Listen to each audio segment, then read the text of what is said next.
ishonchi boray bilsin. Ilohim mana shu farzandlaringizni, nabiralaringizni vaqti kamolini ko'ring. Mana shularni boshiga berib savob bering. Onajon bilasizmi kimni bundan tashlab yurdik? Bilmaysizmi? Musofir yurtda ishlab yurgan kuyovingiz Surojon va qizingiz nomlaridan tashlab yurdik.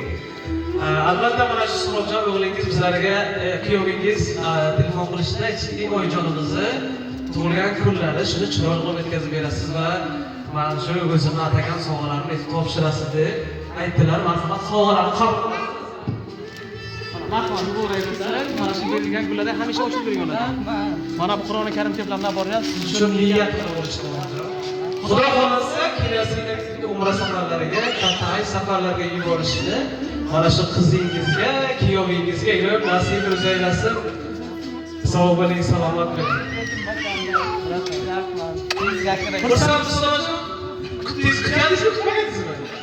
Sog' bo'ling, salomat bo'ling. Onajon, Rasulullohdan shunday bir bashorat borda.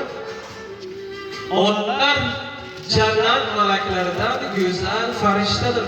So'rashdi ulug'lardan. Ayyuhuma ajmal ummak amil qoma. Qaysi biri go'zal dedilar onajon? Osmondagi oy go'zalmi yoki onangiz go'zalmi deganlarida aytgan ekanlarki, oyga qarasam onam esimga keladi.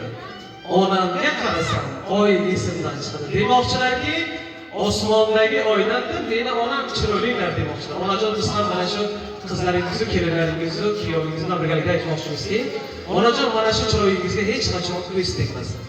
Yuzingizdan kulgu tabassum arimasin, bahoriy kayfiyatingizni hech qachon tark etmasin. Dunyo turguncha turing. Mana shu ishlarni tashkil qilgan kuyovingizni, qizingizni boshiga sog' bo'ling, omon bo'ling.